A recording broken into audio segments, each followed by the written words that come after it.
Does your head look like this? Today we are going to go over gamer neck. What is gamer neck? Why is it bad? How to fix it? How to prevent pain and injury from it? And I'm gonna show you how to stretch your neck in 5 minutes or less. Look at this. See how I'm sitting? This is gamer neck or desk neck or forward head if you want to get technical with it. This is better. You'll see anybody who works at a desk doing it. It's this. Why is it bad? Okay, so everyone will just say, everyone you see online, and if you look up any videos of this, if you look up the thing we just saw with the head moving forward and there being more weight, they're gonna say it's because there's more weight on these joints and that's just bad for joints. I think that's really old-timey thinking, and it doesn't make much sense with a lot of the stuff we see in physical therapy and life. It's not necessarily bad to be able to get to this posture and stay here for a little bit or an hour. As long as it doesn't hurt, it's not bad to stay there. As long as you can leave there and it doesn't hurt to be there. So it's bad because if you sit like this all day, every day, and you never get out of this posture, every part of your spine is going to get tighter and tighter around that posture. So you're going to become less able to move your neck like this. You'll be less able to assume this position. It'll be really tight. You go, oh God, I can't do it. And when your body gets tight, things that are tight hurt to move. So if you've ever had an injury to a joint or around a joint and you tried to move that joint, like I've cut my finger here, and I cut my finger, but I didn't like sever it all the way to the joint. But because of the swelling around the cut, my joint got tighter, and it's still tight now. But I had to stretch it a lot, and it hurt so bad, not because of the cut was healed. It hurt bad because the joint got tight. So it's the same thing.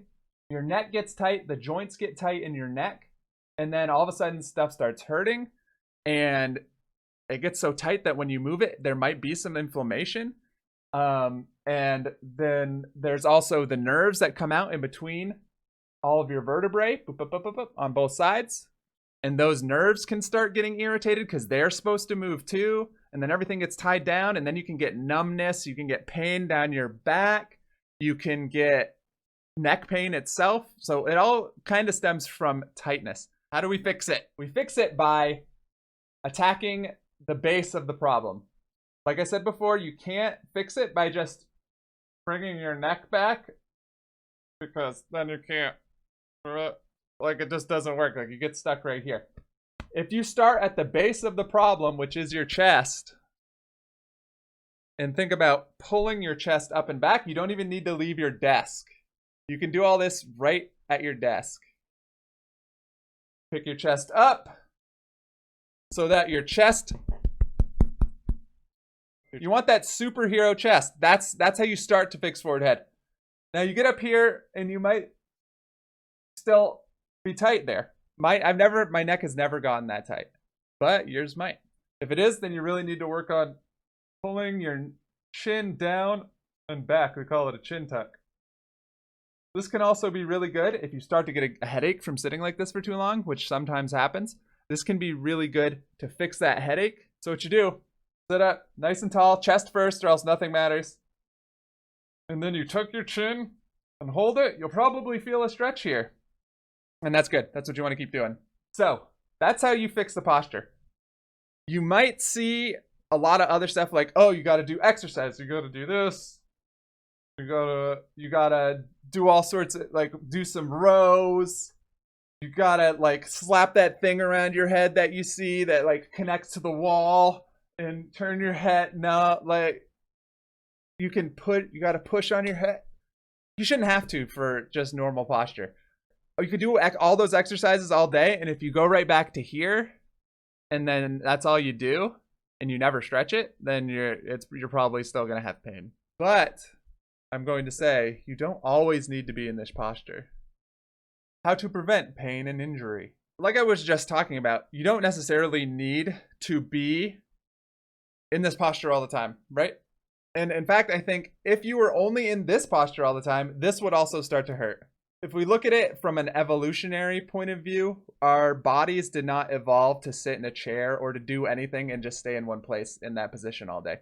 They evolved to like go find berries and stuff and chase down things for miles and miles, right? So climbing, crawling, all sorts of stuff that we don't do now. We go from chair to chair to chair to chair to chair to chair to chair to chair to bed to chair to chair to chair to chair to bed to chair. So, and most people don't exercise at all. We want our joints to be able to move through their full range freely. So we're not tight at all. If we're thinking that tightness causes pain, we want to prevent that tightness. To prevent pain and injury, then we need to stretch. So let's go over how to keep these joints moving through their full range of motion. So here's where the actual exercise part starts. Because I don't actually know how long it takes, but I do this at least 5 times a week. Every time after I work out, I do a stretching regimen where I do this. So let's do it. 5 minutes of desk stretches. It's at most 5 minutes. The very first thing you do is pick up your chest like we talked about before. You want to get into that good position, that non-forward head position. So my chest is up, my head is back. That's the first thing. You assume that position. Assume the position, right? Next thing is we're going to go side to side. As far as I can. I want to go as far as I can. I keep my shoulder down. I don't do this. I hold my shoulders down, keep my chest up, keep my head. I don't go forward with my head. I keep it up and back. I go side to side, like there's a plane in front of me. We're doing what's called side bending.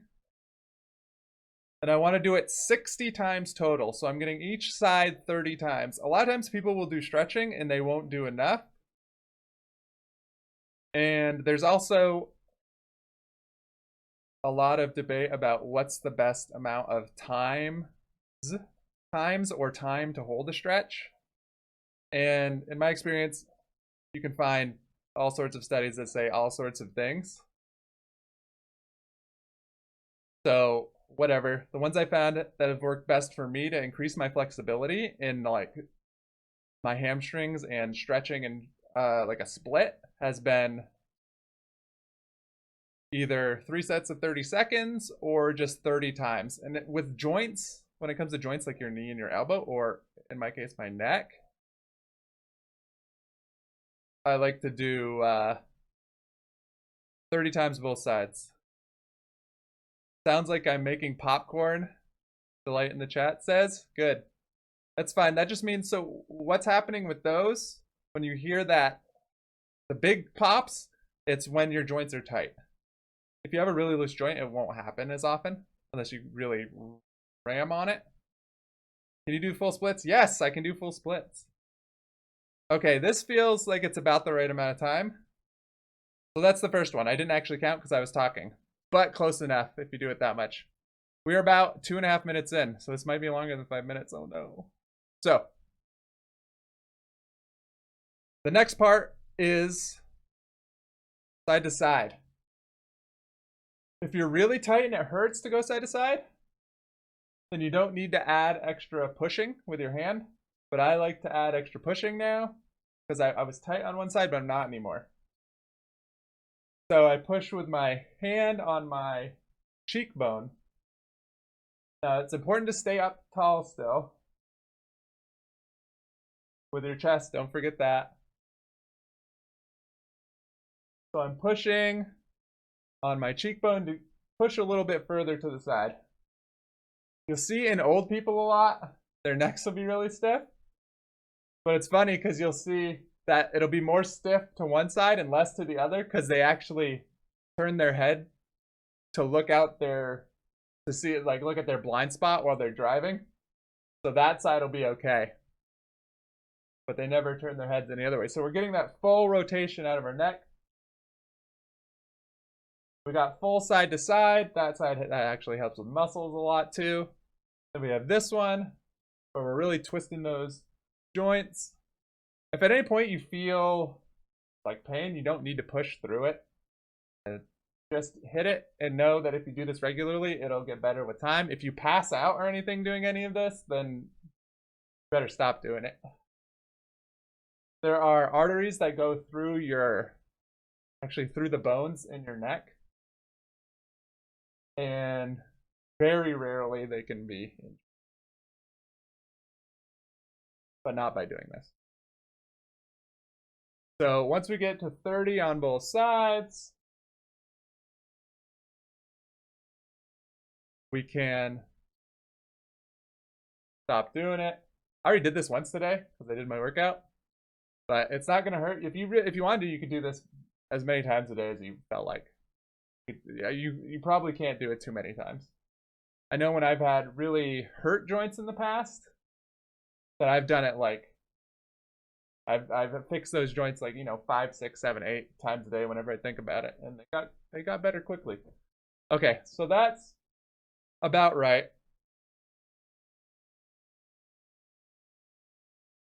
Webb says, oh, that's what I did. That hurt on my right side. So that's okay. If it does hurt in one direction, that's an indicator that you are tight there, and that means you probably should be stretching it.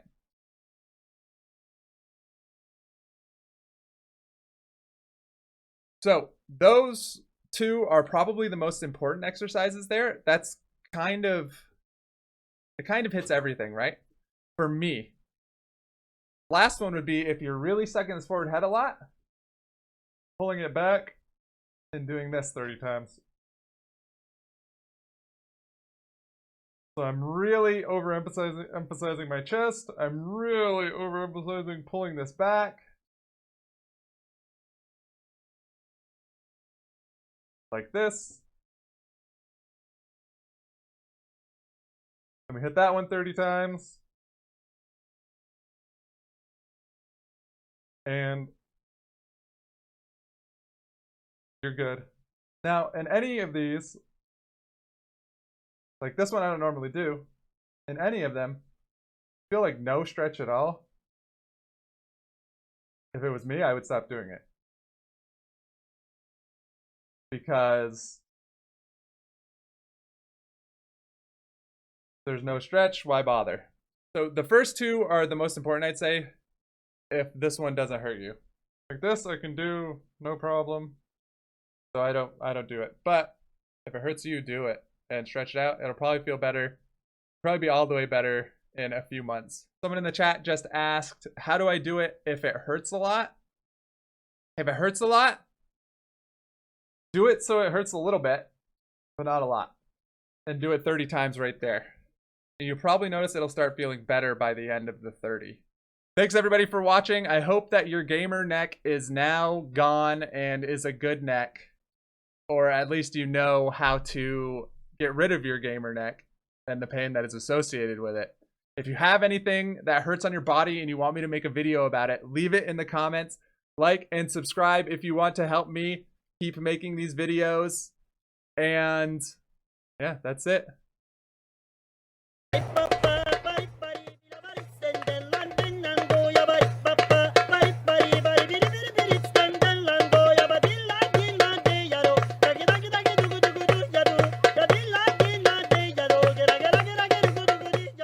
So how do you prevent pain and